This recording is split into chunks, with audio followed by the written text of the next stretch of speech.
Good morning, everybody, and welcome to a highlight of human civilization called Coffee with Scott Adams. Now, I have it on good authority that yesterday was the best live stream I've ever done. I didn't even know it. People told me. But I promise you today will be just as good, possibly better. And if you'd like to accept that challenge, because it's a collaborative effort, I can't do it alone. You have to help me to push it to the highest level of excellence that you have ever experienced in your entire life. All you need is a cup or a mug or a glass, a tankard, chalice or stein, a canteen, jug or flask, a vessel of any kind. Fill it with your favorite liquid. I like coffee. And join me now for the unparalleled pleasure of the dopamine hit of the day thing that makes everything better. It's called the simultaneous sip. It happens now. Go. Oh, yeah. Oh, that's good. Yeah, that's real good. So I don't know how your day started, but have I ever told you that my average day might be different from yours? Many of you would have an average day that would look much like the average day of other people who are watching right now. Let me give you just a little bit of a glimpse of what an average day is for me. Check my messages. Mr. Adams, are you aware that you retweeted a Hezbollah terrorist? Nope. I was actually not aware of that. So it turns out I've retweeted a Hezbollah terrorist. I don't see how that could go wrong. I don't know. I have no idea what the alleged Hezbollah terrorist. I'm pretty sure I didn't tweet anything about Israel. I don't think so. So it wasn't about that. I don't know. I don't even know what it was about. But apparently I retweeted a Hezbollah terrorist. That's just what I wake up to. Like the rest of my day hasn't even started yet. But here we go. Well, let's talk about Kanye, or as I call him, Ye. Because I'm sort of futuristic that way. I like to be up with the new thing. By the way, I used to think it was ridiculous when famous artists, usually musical artists, would change their names. You know, like Diddy became some other thing. And then Prince became the symbol. And then Kanye became Ye. And I used to make fun of that a little bit. But especially watching Kanye, there's a thing I notice, which is the artists themselves are capturing the fact that they've just reached another level. And the old name doesn't seem to describe them anymore. They've almost like ascended to another level of something. And I think each of those artists that changed their names, it actually made sense because they were sort of not the same person anymore. And Kanye is certainly in that category of people who he's just reached another level. He's not a person making music anymore. There's something much bigger than that. So he's part of the reason, a big reason, I guess, he terminated his agreement with Gap, the clothing sales company, is because of China. He wanted to make his stuff in America. Now, how awesome is that? That Ye wants to make his clothing in America. So there's real leadership, which we're not seeing in as many other places as we'd like.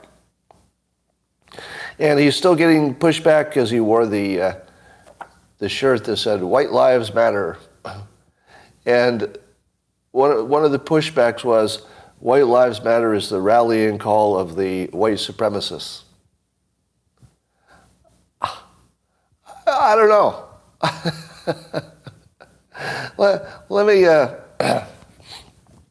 Let me explain how persuasion works. Sorry. If I want you to like me, what would be a good way to do that? Let's say I want you to like me better. compare these two things. I would like you to like me better. So I'm going to talk about something awesome about me to get you to like me better. Makes sense, right? If I want you to like me better, I'm going to say I'm awesome and I should have respect and you should like me. Or, alternative, I could say you're awesome. Which would make you like me more? Me saying that you're awesome or me saying that I'm awesome? Which one makes you my friend? Right. Which one is Ye doing? Which way is he going? Ye is saying that you're awesome, meaning his customers, his future buyers, his listeners, his public. He's basically saying you're awesome. So how does that make you feel about him? Great, right? So because he did that, I can't say white lives matter anymore. He took that away from me. I never really said it before anyway, because it's blood and water. But because of that, he allows me to return the favor. So I think tomorrow I'm going to get my Black Lives Matter shirt, and now I can wear it. So now I can wear a Black Lives Matter shirt because he's created a pattern. And the pattern is, how about I tell you that you're awesome? How about I say a little bit less about how awesome I am and just tell you you're awesome and you matter. Now it's okay. But before it was somebody telling me that they're awesome so I should like them. I get what you're saying. I understand why you're saying it, but it doesn't really work. It's just not how anything works. Ye knows how stuff works. It's not an accident that he's successful across multiple domains. He knows how people think. He has mastery of the psychology of the mind, and then he adds art to it. You got $1 billion or more. So that's awesome. You have to see, there's a tweet by The Daily Show. Now, The Daily Show normally would go, hard against MAGA and Republicans, but even they're taking a shot at the Vice President, Harris. You have to see how funny their shot at Kamala Harris is. What they do is they run shots of Kamala Harris doing her babble talk, and then they show clips from the TV show Veep. Now, the TV show Veep, if you haven't watched it, is hilarious. You should watch it. I highly, highly recommend it. Very funny show. But the central theme of Veep is that there's a female vice president, and she's super selfish and incompetent. And when she talks in public, one of the running gags is that she babbles without saying anything. So a typical, Veep speech would be, we like freedom because of the freedom, because our country likes the freedom of the free. Like that would be, a joke. So when they show them side by side, it's just hilarious. Anyway, I think it's also meaningful because it's a very clear signal that she's not going to be the candidate.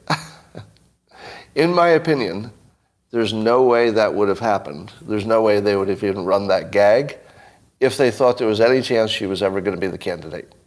Because The Daily Show is not going to actually hurt their candidate. Kamala Harris is a sort of like a free kick. I hate to, don't want to make it sound violent, so I'm just using a bad analogy. But you can't hurt yourself by going after her because she's definitely not going to be the next president. And I think they know that. It's just so obvious. So that's a signal. Here is a thought that I don't know if I've ever directly thought this, but I love the way it was put together. So just somebody sent me a message, Ross Armstrong, on social media, and he noted that the Democrats exist as an opposition party. And as soon as they're not an opposition party, they don't make any sense. For example, defund the police. All right, that's opposition to the current form. But what is it really replaced with? Sort of chaos, right? Their opposition to fossil fuels is replaced with, well, green energy. Sort of, the math doesn't work yet. I'm in favor of green energy, but nuclear has to be the biggest part of that, or you're not really being serious at all. The same with DEI, all of the equity and inclusion and stuff like that. That's mostly against the current process. They don't really have a system to replace the thing they're against. I guess that's the point.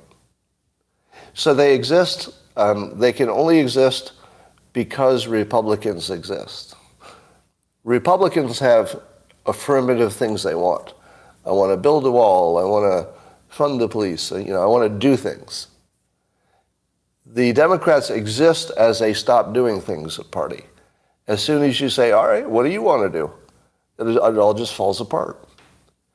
And I don't think that that's even a political statement because it's observable. You can actually observe that they don't have replacement systems. Even their own side could observe that at this point. I think that was an interesting way to put that. So I think the funniest thing that's happening right now, that's sort of naturally funny happening, is that the Republicans, let's call this the Tucker Carlson point of view, is that immigration is destroying, or could destroy, the American culture. Now, what do the critics say? Racist, white supremacist, racist. But Tucker, and people who would agree with that point of view, would say, what about, we didn't say anything about race. We literally are talking about culture. Do you like family and God and working hard and following the rules? Culture. But of course, the Democrats just turn that into, no, you really mean racist. When you say culture, you really mean racist. What's the funniest thing that could happen? Remember Elon Musk's prediction, which I've made the same prediction, that reality follows the funniest path for the observer, not for the participants. For the participants, it might be bad news. But for the observer, the funniest path. And we're watching that funniest path. It turns out that the immigrants are more American than the Americans. Literally. If you say that American culture is, and I even wrote it down so I wouldn't forget it. If you said American culture was, let's say, God, country, family, and hard work. You could throw in, Constitution, but I think country, handles that, right? God, country, family, hard work. Would you say that kind of captures it? So where did I hear those 4 words? 5 words. From a Hispanic American who is switching to Republican because they like God, country, family, and hard work.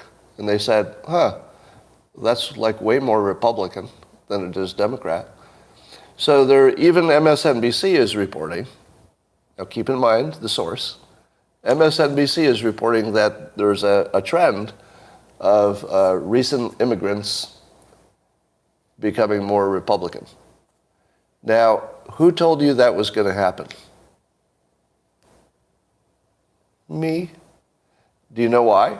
Do you know why I knew ahead of time this was going to happen? Is it because of my keen insight and my ability to predict? Not this time. Not this time. It came from the fact that I live with lots of immigrants. I had a realization the other day.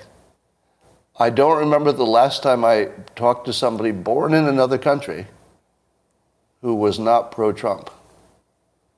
So listen to that again. I don't recall the last time I talked to somebody from another country who was not pro-Trump. But they say it very quietly, as in, I think Trump actually was actually better for the country because I don't like this crime and this inflation. And honestly, I think we need a wall. How many of you have had the same experience? Almost to a person, they're more American than I am. Yeah, and I'm not joking. If you were to make a checklist and say, all right, what would that old classic American look be from the 50s? Like, what would it look like? The classic American family, the classic American values. And then you do a poll of randomly pick a bunch of people who have lived here for generations. And then you randomly pick a bunch of recent immigrants. They could be citizens or recently immigrant. And just ask the same question. You know, which ones do you check the box? You know, God, hard work, country. We are importing Americans. We lost it. This country largely lost what it was to be American. And we're reinfusing it with immigrants. Sorry. It wasn't what you expected. But what I see, I get to see it a little sooner than the rest of you because the immigrant population is so large here, where I live in California. So I've been let's say, marinating in immigrants for decades. And I keep looking for all the leftists. I don't find any. I mean, in California, I'm not finding people who lean left if they're also recent immigrants. Now, there are exceptions. I lost one of my best friends for being anti-Trump, but I haven't checked in with him recently. I lost one of my best friends who was born in another country because he couldn't handle the Trump stuff. But that was 4 years ago, 5 years ago. I'll bet if I checked in with him now, he'd be a little bit more in favor of funding the police and building a wall. I'll bet he would. Just guessing. All right. Biden tried to use the F word because, I'm going to say this, because Trump did. You know, Trump famously used the F word in his rally, but he used it in a really funny, like, excellent swearing way. Like somebody who really knows how to swear and has done it for years and just nailed it. And then Biden gets caught on hot mic saying, no one F's with Biden. And I thought to myself, no one F's with Biden? He's referring to himself in the third party. How is it that we got two people running for president, probably, who both refer to themselves in the third party? Well, Trump would never do that, and Biden would never do that. Yeah, maybe he was talking about his family, but it sounded like he was talking about himself. So anyway, he's not as good a swearer as Trump, but appreciate the effort. Did any of you see the Tucker Carlson special show about the waning testosterone of American males? I didn't catch it, but I saw some clips about it. And that was pretty wild. I don't know what to think about that. But I saw that some of the critics of Tucker's have decided that Tucker's show about falling testosterone was super homoerotic and maybe fascist and right-wing. So I was actually planning on going to the gym today to lift, changing my plans. Now that I know that if I go to the gym and try to get in shape, it will turn me gay, but will also be fascist and right-wing. So that's a pretty big price to pay for muscles. Rasmussen said 55% of Hispanics in this country think that the government is doing too little to stop the flow at the border,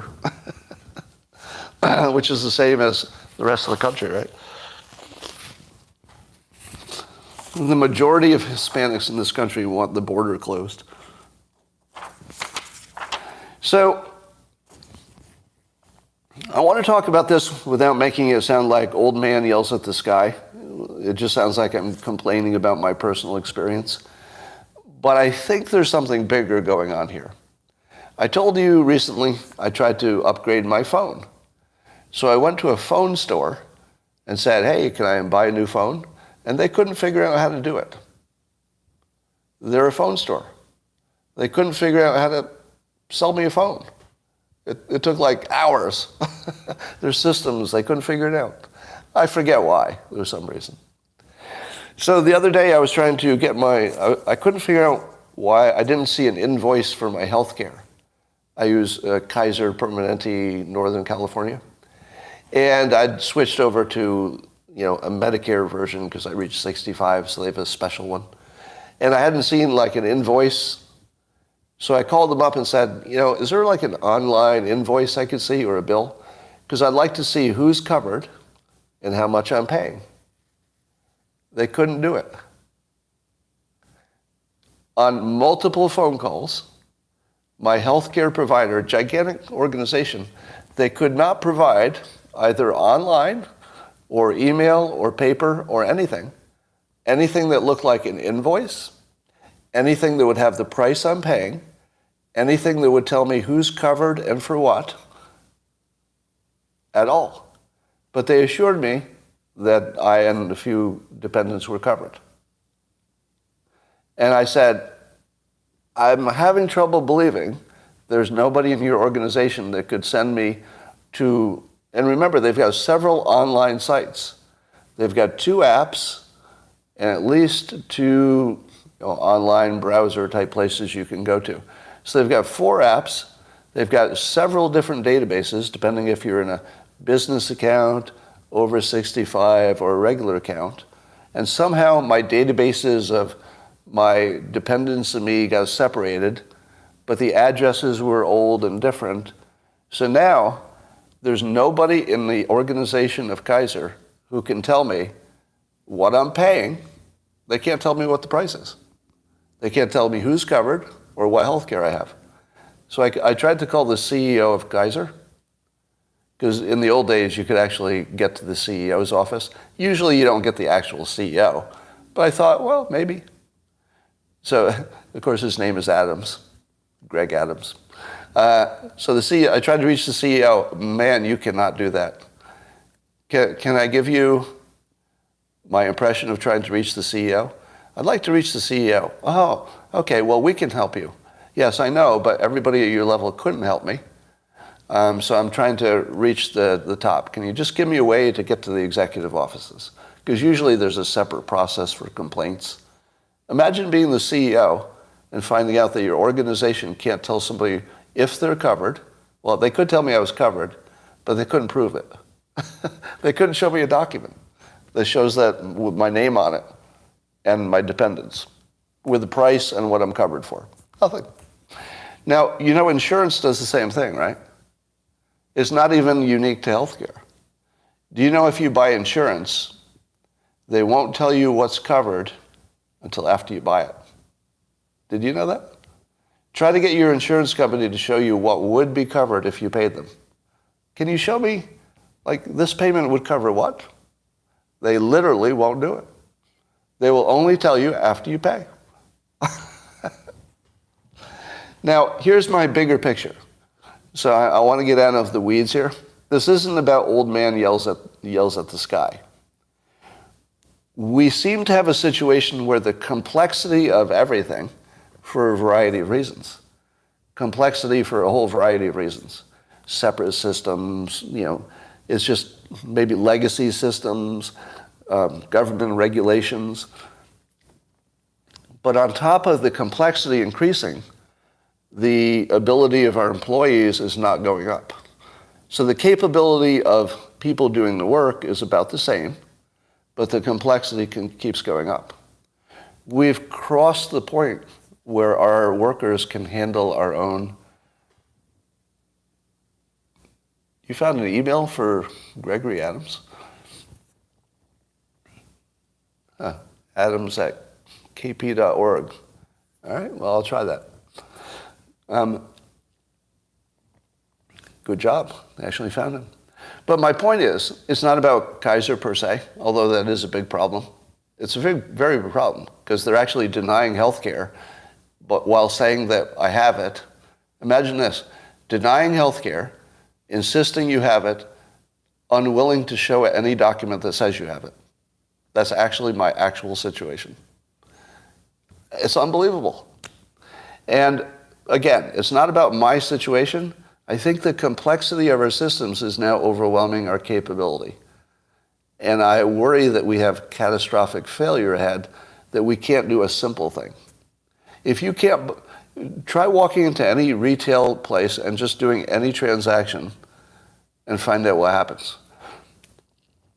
Pick any store, Best Buy, doesn't matter. Go in and say, I would like to buy X. They will sell it to you before telling you they don't have it.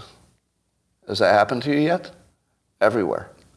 Every retail store is selling you things they don't have, and they're going to get you a little bit into the transaction before they tell you they don't have it. It's always a surprise to them. Well, I'm looking right here at the document. It says it's in the back, exactly the one you wanted. It says right here, but I looked in the back and it's not there. But I could order it for you and it could come in 2 weeks. To which I say, I order online if I have to wait 2 weeks. I'm not going to come to a store to buy something through the mail, and that's all they're selling. Yeah, they're selling you a little bit of inconvenience over ordering it at home. Yeah, we have a complexity cascade problem that we need to fix. Would you like to know how the Republicans could absolutely, positively win 2024? I don't know about the midterms, but the presidency for sure, 100% certainty. Goes like this. I start a Google document in which for every topic that is likely to be a political topic, I will take the best argument for the Republican side, and I'll just put it on that document. And then every time you get in an argument with somebody on social media, you can just refer them to the document. Or you could just copy and paste, like a paragraph or a data or something and just put it in there. For example, the hoax quiz. The hoax quiz has been super successful. Have you noticed how it shuts down conversation on Twitter? I don't know if you've noticed, but when I put the list of 16 hoaxes against Republicans, against Trump, you get a few weasels who try to say stuff like, every one of those is true, but nobody serious says that, right? It's not like I can get, let's say, a journalist from MSNBC to dunk on me. You don't see that, right?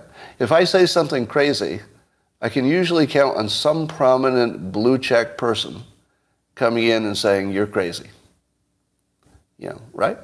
You've seen it a million times. But not one. I don't believe there's even one blue check Democrat who has ever tried to question the hoax quiz. Think about that. They stay away from that. Now, imagine if I had a document that had the hoax quiz, and that was just one of the things there. But it would also have the best, let's say, high ground argument for each topic. So you could say, here's the fake news, here's what it should be, boom. So imagine if we could turn every Republican into the best debater of all Republicans. I'm not saying that's me. I'm saying that I could compile the best arguments. For example, Alex Epstein did a long tweet thread yesterday in which he went through the various hoaxes and misperceptions and myths about fossil fuels. Now, wouldn't you like to have access to a really concise, totally sourced, right? He shows his work, a totally sourced, concise argument on that point. Well, there it is. I could say that's the best argument on that point. If you watch Michael Schellenberger's threads, and you should be following him for sure, Schellenberger almost every day has a tweet thread which is meticulously researched, so sources are there. He shows his work, shows his graphs, and it's a powerful argument, usually in the energy domain. That's hard to argue with, actually. Now imagine if you had some of them are too long, right? But I could maybe shrink them down. Now, it doesn't have to be me, but you need somebody who could tell the difference between a good argument and a bad one, right? Somebody. And so imagine that document exists, and that every time you get into a Twitter debate, you just go grab that best argument, boom. Imagine if the Republicans only used the best arguments and the Democrats used just their normal talking points. It would make a big difference. Think about it. All right. It also tells you how one person can change everything. I believe one person who created that document would actually change the election. Just sort of one person sitting on their laptop. No, I think I'll make a Google document. Boom. Change the world. All right. Still waiting for that confirmation about those nuclear secrets at Mar-a-Lago. I updated the hoax list, but I saw somebody showing me that, did I double count something on the hoax list? I saw something go by on locals while I was talking. So I might have to re-look at the hoax list. I double counted the nuclear secrets one. But we keep waiting for those nuclear secrets, don't we? And it turns out it's stuff like, notes to the doctor, stuff like that. Now, we're only hearing about some of the non-secret stuff, of course. But don't you think we would have heard a little bit more about the alleged nuclear secrets if any of them were in those boxes? I feel like that's exactly the sort of thing that would have leaked. Am I right?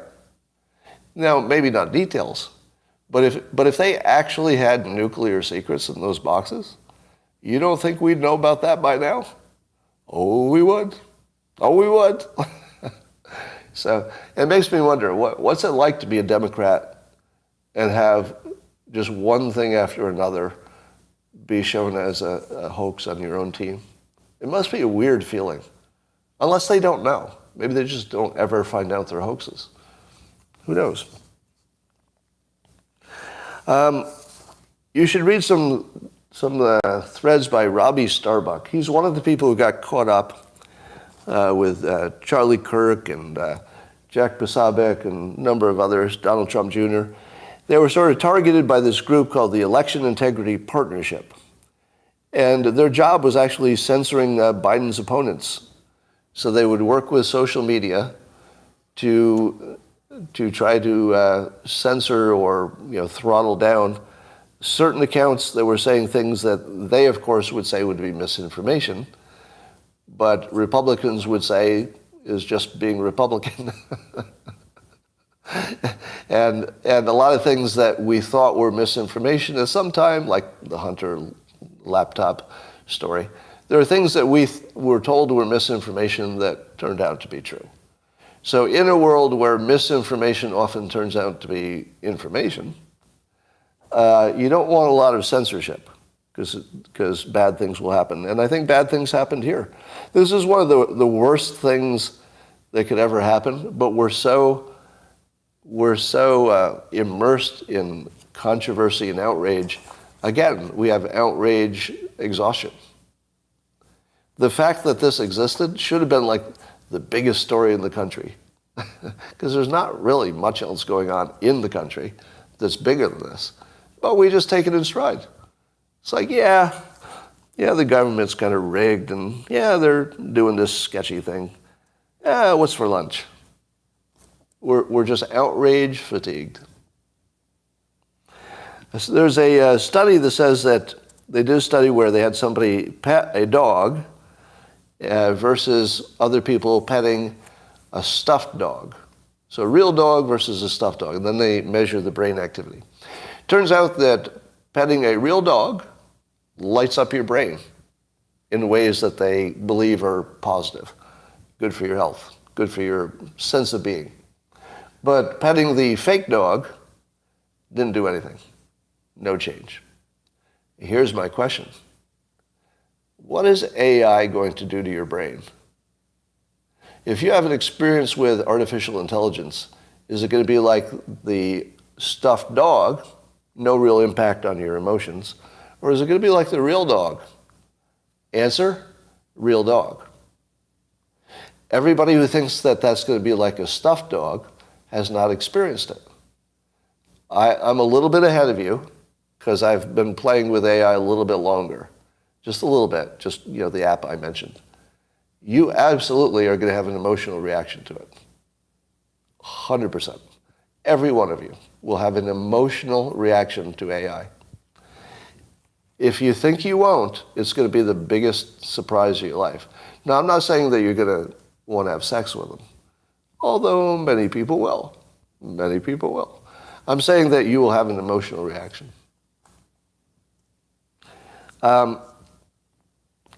For many years, I thought that the best product anybody could build would be a radio station that was nothing but somebody talking to you in a positive term.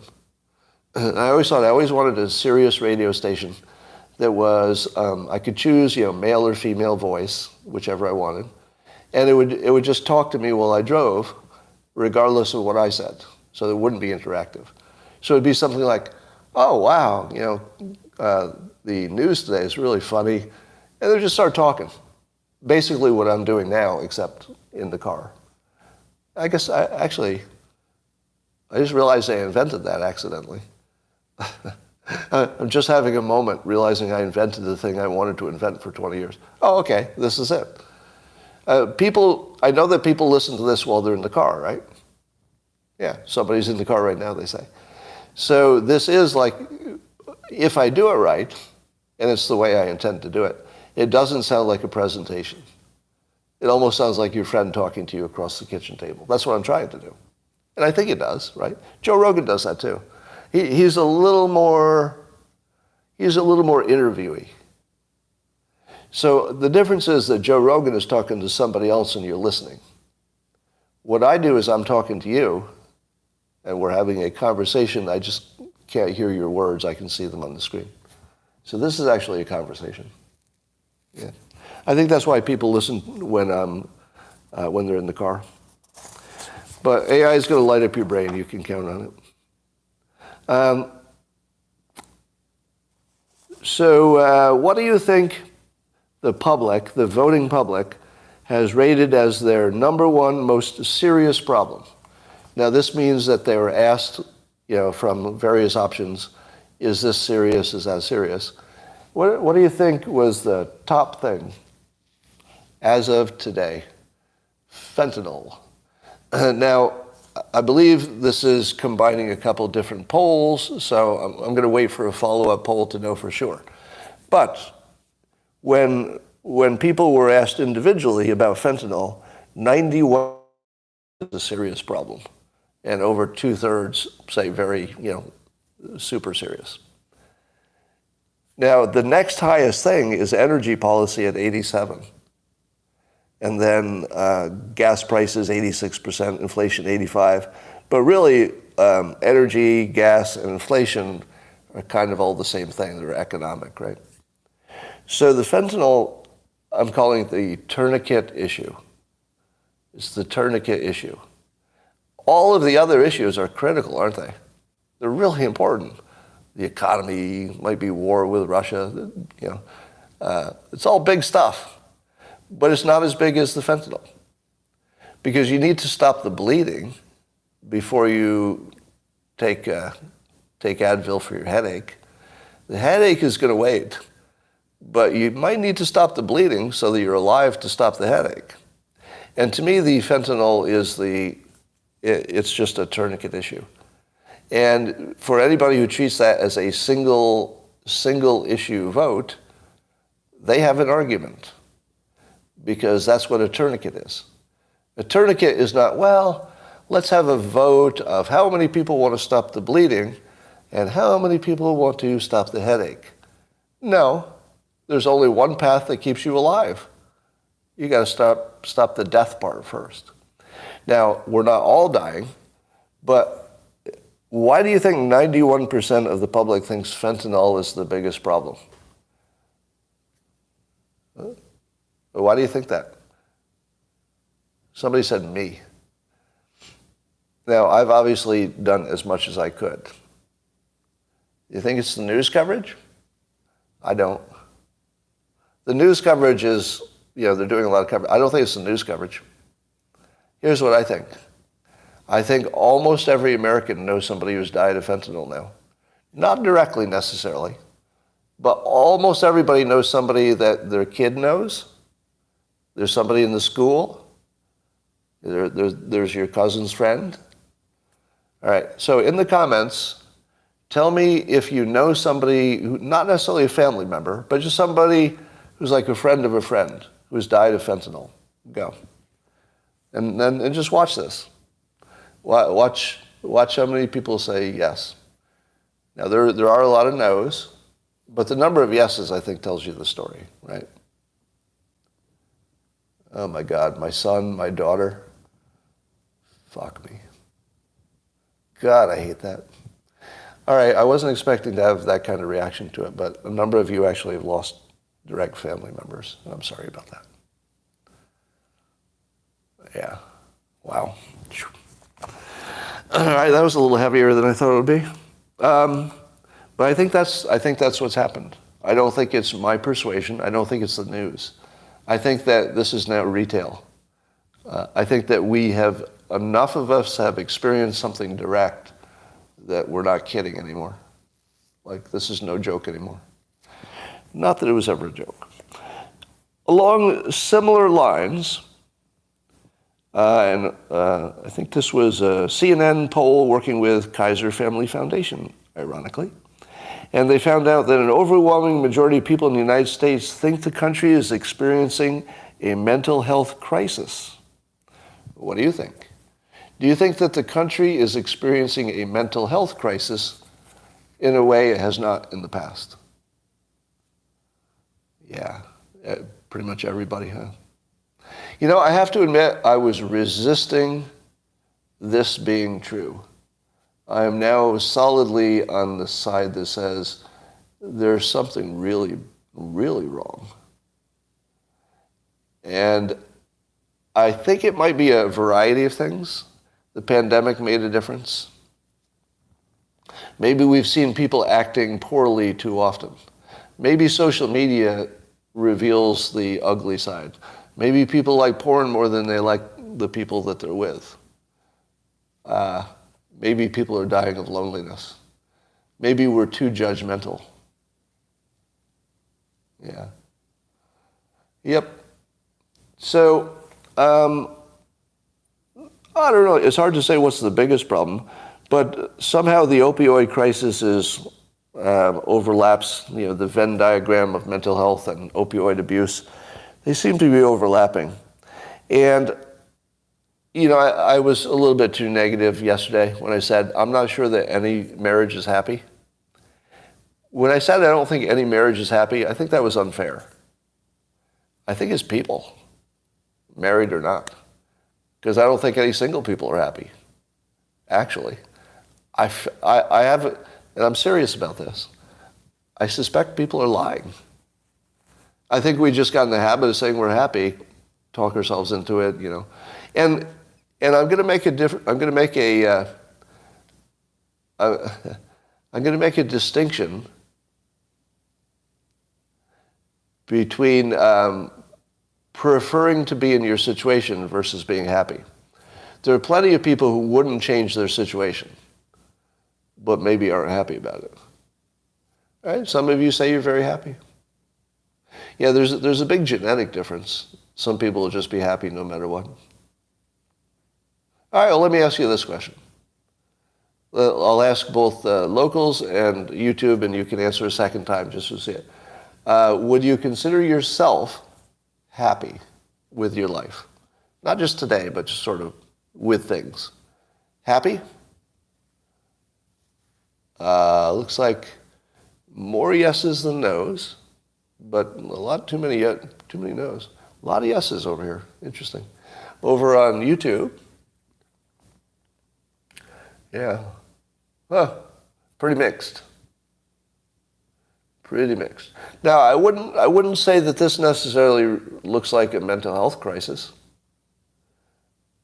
There are enough people saying yes that makes me suggest maybe some of the country's got some specific problems. I don't know. I saved you. Some people in locals are saying that I saved them. I hear that a lot, actually, which is very meaningful to me. Interesting. Now, here's a statistic that I want you to see if you can explain. If you ask people if they are happy about work today, what are they likely to say? How was work today? People say, oh, bad, boring, or I worked too hard, or I got yelled at, or my coworker is bad. So if you ask them how work was today, it often will be a negative answer. But if you ask them if they like their job, they almost all say yes. So there's a difference between how you liked your day at your job and how you liked your job. And do you know why that is? It's cognitive dissonance. Cognitive dissonance tells you that you made the right choice even when you didn't. So you could be in the most unpleasant job in the world, but if you're not doing something actively to change your job, you'll actually convince yourself you like your job, even if you go to work and it's unhappy every day. That's actually a thing. That's like a real thing. I'm not making that up. Anyway, so sometimes we don't even know if we're happy. That's the weird thing. What would you do about it if we have a mental health crisis? I'll tell you some things I'm thinking about when I'm analyzing my own situation. I don't have a natural way to interact with a variety of awesome people. And that's what I miss the most, right? So I was thinking, various ways to solve that. Well, you're all awesome, yes. But I mean in person. In person, I don't have a... So if you're in college, for example, college, you're just, marinating in people your age who are almost all single. So you're sort of automatically in a place that's good for your mental health. But after college, if you're an adult, you end up hanging around with the parents of your kids. The other parents of the kids who are friends with your kids. Stuff like that. Or maybe you belong to some club or something. But there are far fewer ways to just organically be around people. And I feel like somehow that's necessary. And maybe that's what's missing. Yeah. So anyway, I'm going to think about solving that. Elon Musk, we know his plan now for Twitter, which is not to just buy it and own Twitter, and it also explains why he's willing to pay the higher price without fighting, is he wants to make it more like WeChat, this huge app from China that does more than just social media. It lets you pay bills, and it's like a payment processing thing. So in theory, you could just sort of live on Twitter and do a lot of transactions and do your normal business on Twitter. I like that. He calls it the X app, the X, and it'll have everything. I like that a lot, actually. I've always wondered why I can't post to Twitter and have Twitter post to Facebook and Instagram and TikTok. Is there any reason? Is that technically impossible? Or the platforms just don't like to support each other? Because it seems like that's what I'd like. If you gave me one app that allowed me to post on the other apps, it's the only one I would use. It's the only one I would use. Yeah, Hootsuite is too complicated. I've tried it. Unless they fixed it. It used to be, it was just so hard to use, you just couldn't even make it work. They may have fixed that by now. All right. So we don't know what Twitter will become, but it could be fun. Could be fun. You've heard about this trend of quiet quitting, where people will go to work, but they're not going to work extra. They're just sort of getting their paycheck. So it's what all the business media is talking about. And now apparently there's this whole consultant class that has sprung up to teach employers how to make their employees happy enough that they don't quiet quit and they'll actually be engaged. And apparently it's this whole new scam thing. So there's this one guy who's consulting, and he's teaching the 6 Ps. I don't want to say his is a scam. Let me not get sued. I don't know if it's a scam. I'm just saying that if I were working there, I would be mocking it. So he's going to fix your desire to quiet quit with the 6 Ps. The 6 Ps of progress: pleasure, peace of mind, profit, prestige, pain avoidance, and power. So you get your 6 Ps in place and you won't have any quiet quitting. Now, here's what I offer to you. You realize this is exactly the sort of thing I made go away for about 20 years. Dilbert made this stuff completely go away. But as Dilbert's influence wanes, as newspapers, become less important, I have less influence to make stuff like this go away. I should be making this go away. That's sort of my job. I'm the one who's supposed to say, oh, this sounds like bullshit to me. So why don't you take this Dilbert comic and stick it under your boss's door, and he'll know or she will know it's bullshit too. Sherry. I always like to bring in the weak people. So Sherry Smith says in all caps, geez, Scott can't stop bragging. Well, Sherry, I'm sorry that you're so weak and pathetic that hearing anybody say anything good about anything they've done feels painful to you. And I'm sorry about that. But one of my most important principles, and I'd like to reinforce it here, is that if any of you do anything awesome, I would love to boost you. I'd love to, in fact, I might do that. I might give you a chance later to say what you've done well. I don't want any of you to be penalized for doing good things. If you accomplish something, I want to give you some applause. But Sherry thinks that if people do something good and then tell you about it, that they should be mocked in public. Do you think she's a Democrat? Because she's against something without being for something. Yeah. How is the process of nobody tells you that they're good at anything? How does that work? What are you replacing it with? I'm offering an affirmative system. My system goes like this.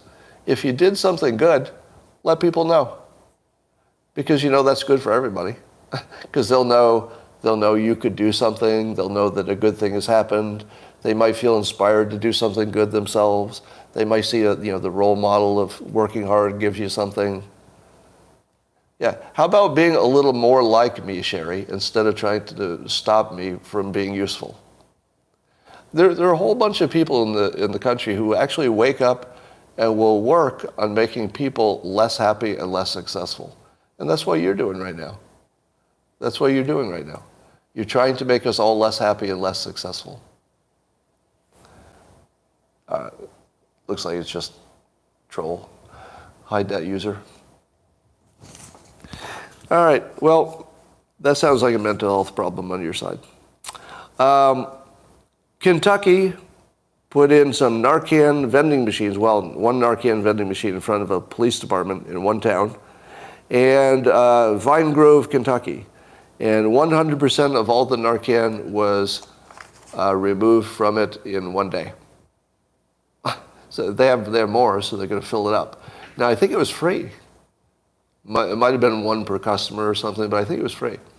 And that's how much the demand was. Now, here's the best part of the story, or the worst, depending on your point of view. The reason that the chief of police wanted to put in this dispenser is because he had personally seen somebody's life being saved by their friend, not by the police department, but by their friend using Narcan. So he personally witnessed a saved life. And then he said, shit, this stuff works. Put in a vending machine and it was just cleaned out. The country wants this. Like really, really wants this. The country is trying to take over for the lack of leadership on this issue. The public has finally realized clearly that they have to do it themselves. because I don't see any plan from anybody in power, Republican or Democrat, that looks even a little bit like it might work, honestly. Doesn't look a little bit like it might work. And yes, you should. I think Chambersburg should have their own Narcan dispenser. Maybe you should suggest it for your town. Suggest it for your town. And I think what we learned was not that people are going to drive to the police department to get their Narcan in an emergency, but that people want to have it on hand. It's the having it on hand that people realize is the important part. That's why they cleaned it out. All right. What else can the public do about fentanyl? Let me tell you something I learned from somebody who lives in that world, who lives in the fentanyl world. If you don't know anybody who lives sort of in that world, who actually knows they take fentanyl and does it on a regular basis, but is also, well ensconced with other people who live in that world, here is what this person tells me. That the biggest need is dependable drugs, because they don't know what they're getting. The overdoses are mostly not knowing what you got. And so this one person says, if we had clean, regular drugs, opioids that were not fentanyl, but it could even be fentanyl if it were a regulated dose. This person says that there are a whole bunch of people who are functional addicts who the only thing that's dangerous to them, is unregulated drug. And it's at the moment that you said, this one pill is exactly what you need, but two will kill you, they wouldn't die anymore. Because the thing that people don't realize is how functional a lot of the addicts are. You don't realize how functional they are. But they can't be functional if they don't know what the dose is. Right? So here's what I am not aware of. I know San Francisco totally screwed the pooch trying some kind of outdoor needle bazaar or something like that. And that, correct me if I'm wrong, but Michael Schellenberger writes about that. I think it was a complete failure, right? I believe it was a complete failure.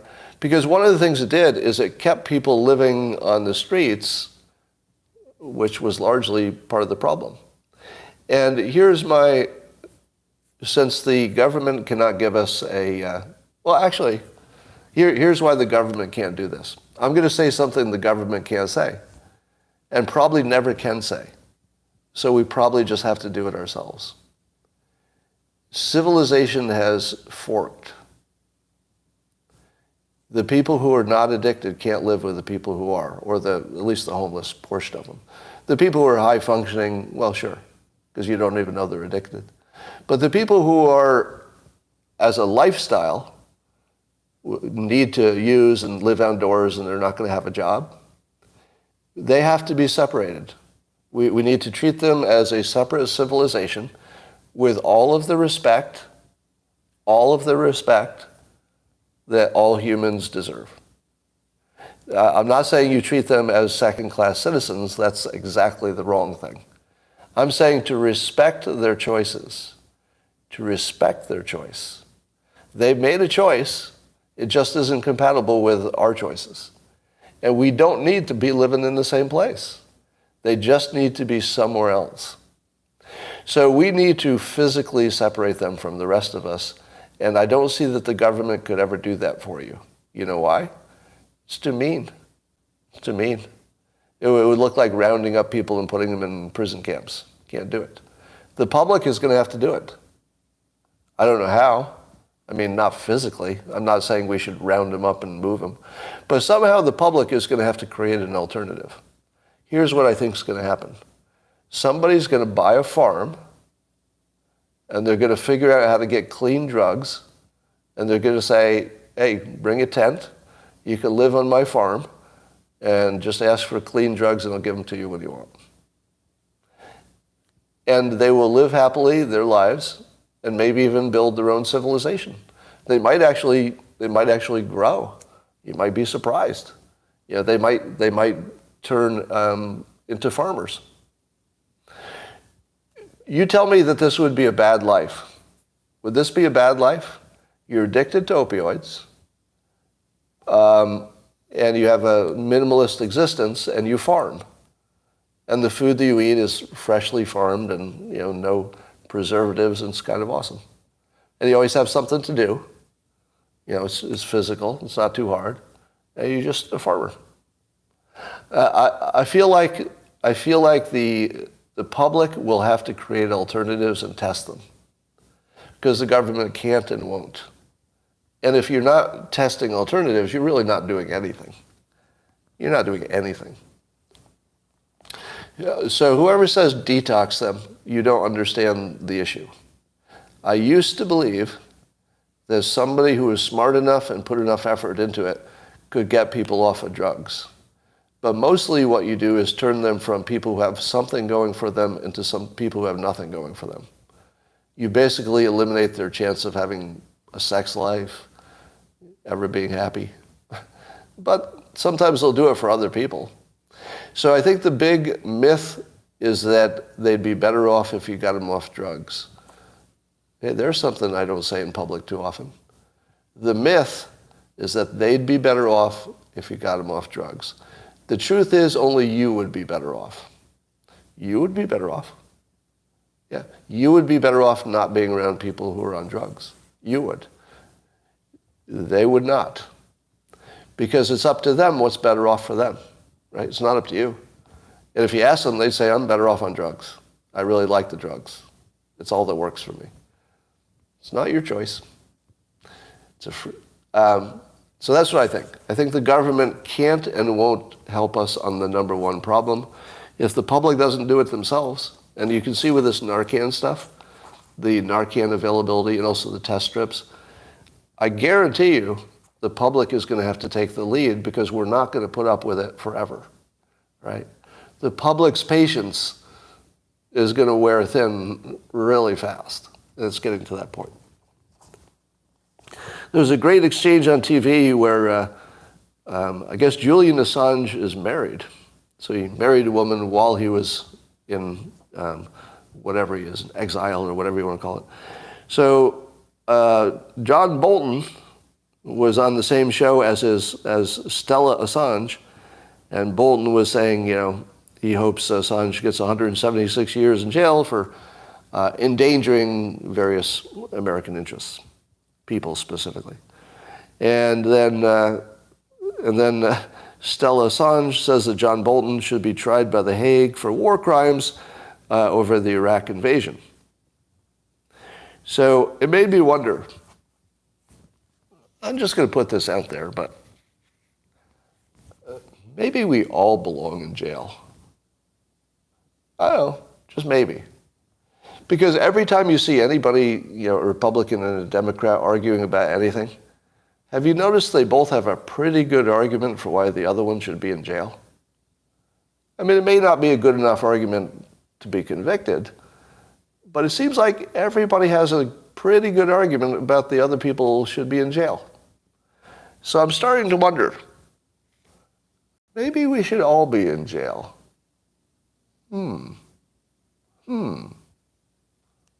Think about it. Solve all of our problems. We just all go to jail. All right, not my best idea, but we'll put it in there. So do you know who is the greatest contributor of military assets to Ukraine? Who has given the most to Ukraine in terms of military assets? That's right, Russia. Apparently the Ukrainians have captured more Russian tanks and artillery and all kinds of stuff. And so one of the reasons the war is going well for the Ukrainians is that they shelled the heck out of the positions they were going to take over, and then they took them over quickly, and the Russians didn't even have time to gas up and leave. They just ran for it. So then the Ukrainians get all their toys. So now the Russians have fewer toys, and the Ukrainians are now better equipped, and there are more of them. better equipped, home court, and there are more of them. How in the world does Russia win this? There's like no path that they could possibly win this. Yeah. And if you listen to the news, we'll talk about nukes in a moment. I don't think there'll be any nukes. Because using a nuke is the one way Russia could 100% lose everything for sure. They're currently probably still hoping they can salvage something. As long as they hope they can salvage something, they're not going to do the one thing that guarantees their total destruction. So I think we're safe. And there will always be a path that doesn't involve nuclear, so I think we're going to be fine. That's my prediction. You'll be fine on the nuclear stuff. And more generally, people don't nuke their own country. People don't nuke their own country. I'll bet there will never be a civil war, nuclear war. Because remember, Russia thinks that Ukraine is their own country. There just isn't any way you nuke your own country. Imagine nuking your own country and then having to live in it. Seriously. Even a tactical nuke. Imagine nuking in any way something in your own country, and then you have to live there with the citizens who were in that country when you nuked it. I don't think anybody wants that. Now, if you think you would nuke the United States, well, that would be certain death for Putin and all of his family. I think Putin at this point is just trying to keep his family alive, his descendants and stuff, because he's at real risk that they'll just all be killed if things go the wrong way. Anyway, I would say here's what you're not hearing in the news. You did not hear in the news today there were a lot of casualties. Am I right? Usually in the beginning, the news was casualties, so many dead, so many dead. I didn't hear any. There's like no word of casualties. Here's what else you haven't heard. Surrender. You've heard small surrenders, but you haven't heard any mass surrenders. Right? What could be happening over there that does not involve dying?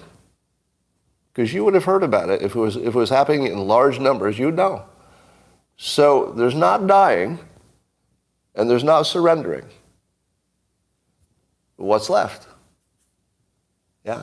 The only thing left is running away, which Russia calls regrouping. I'm going to use that too. Anytime I run away from something, I'm regrouping.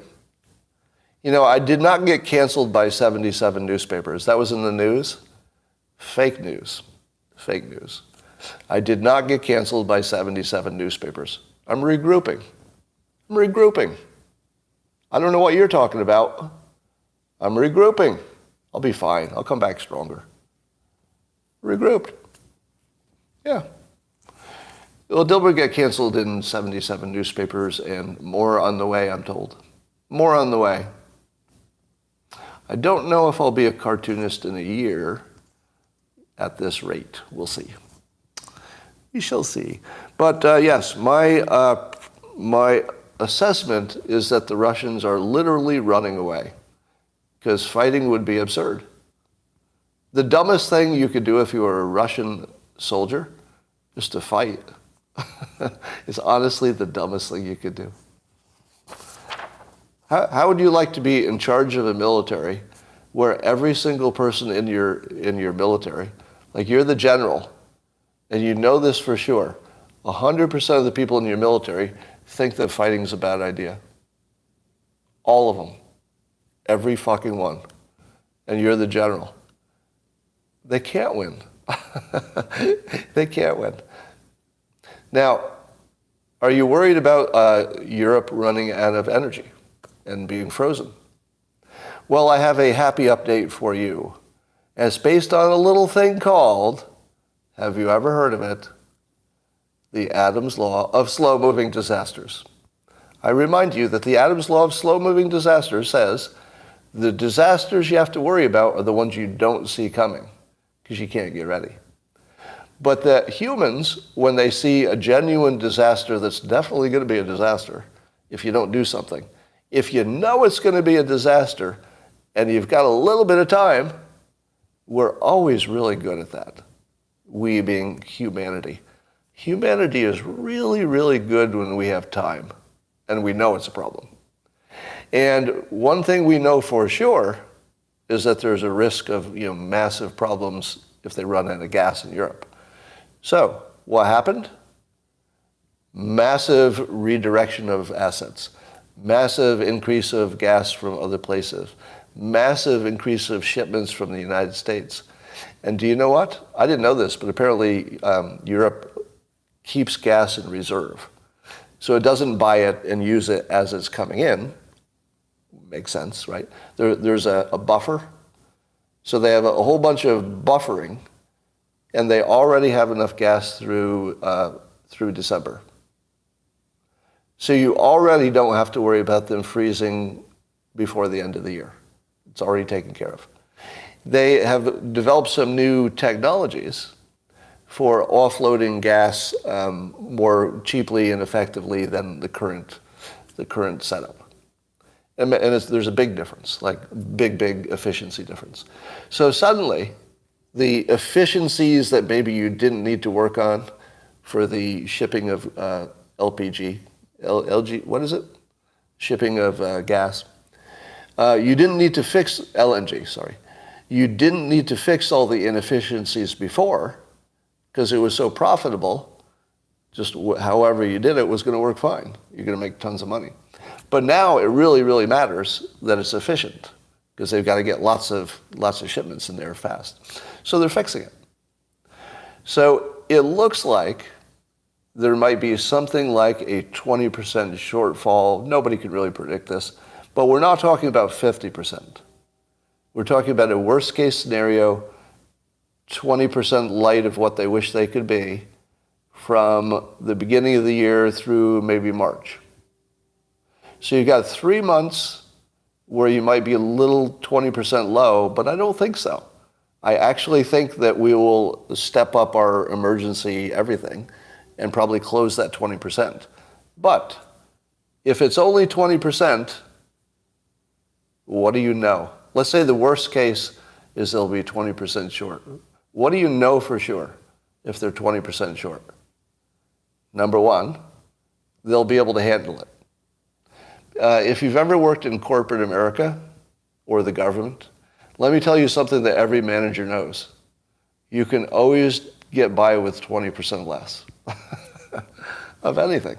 I'm sure there's some weird exception. But as a general rule of big, complicated, high-budget things, you could cut 10%. You could cut 20% off for 3 months of anything. Anything.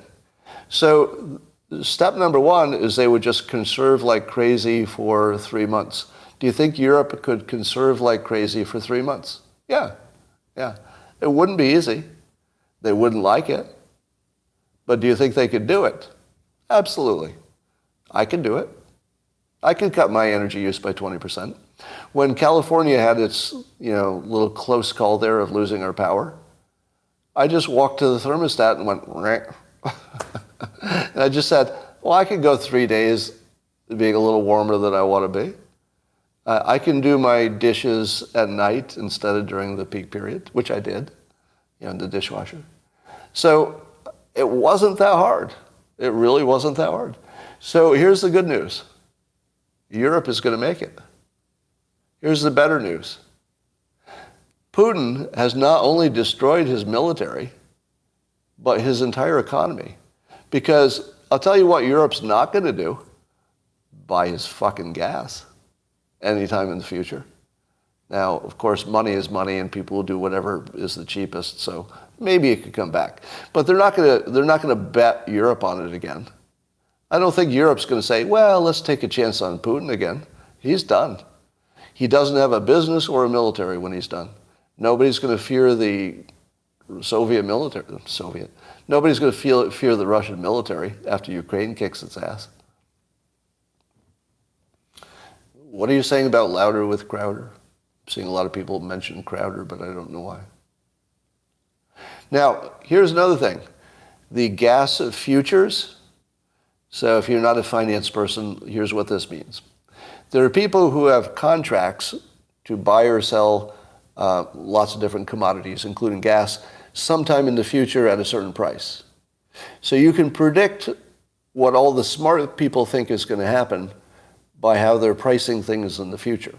So if all the people who know the most about the energy situation are saying that when I sell you gas in the future, I'm not going to charge you much, what are they telling you?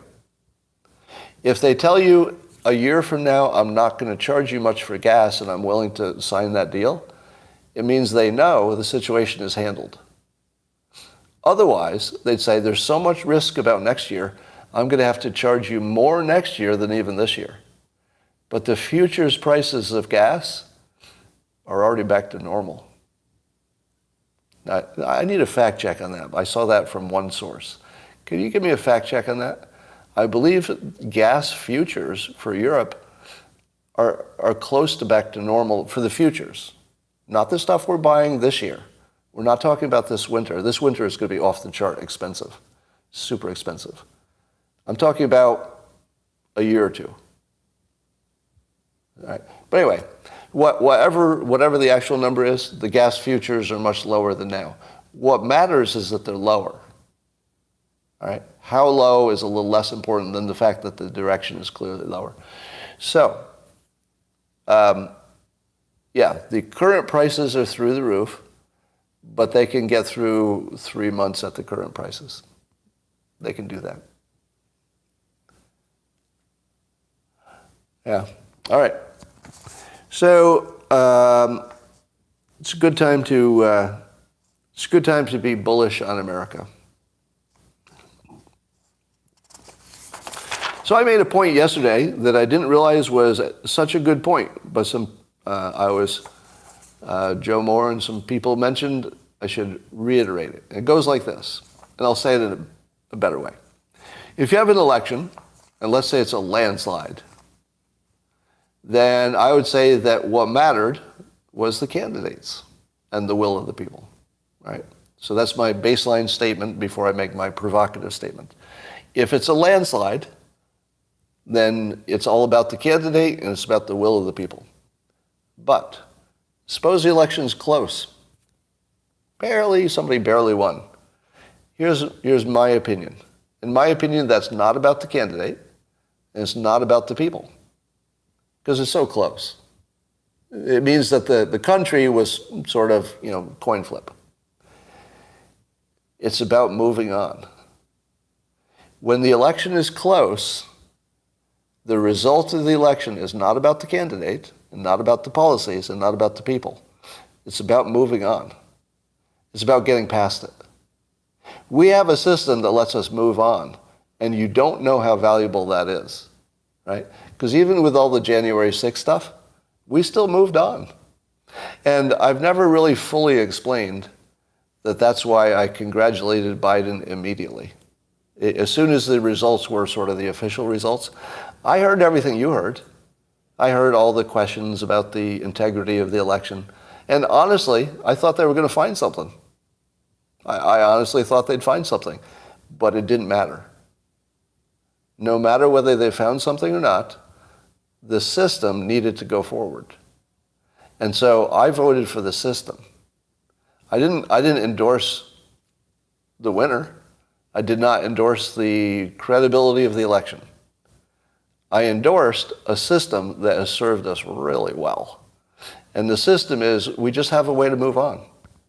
Sometimes you just need to move on. And that's what the system did for us. It worked. It worked.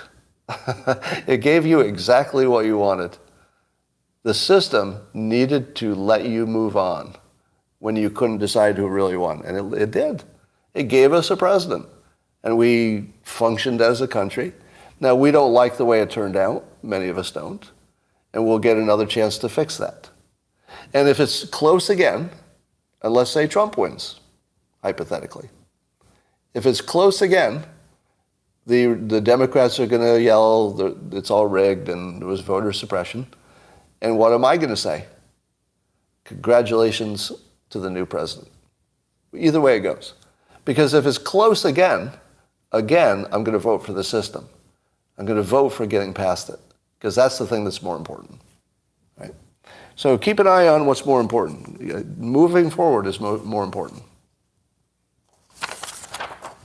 within reason. I mean, you can imagine if it's actually Hitler, then that's different. All right. Ladies and gentlemen, I know this is amazing, but I feel like today's live stream was almost as good as yesterday, and yesterday's was possibly one of the best ever. So I don't know how we keep doing it. How do we keep doing this? I would like to also, thank you, Cassandra. I would also like to remind you that what we're doing here is more important than it feels like in any minute. Because we have literally created a form of intelligence that I think is going to be powerful enough, at least by 2024, that we would need to be reckoned with. And when I say we're a collaborative intelligence, collectively as we work here, I want to be really careful in telling you that if I had, let's say I had an idea that was just really obnoxious to most of you, I probably would suppress it.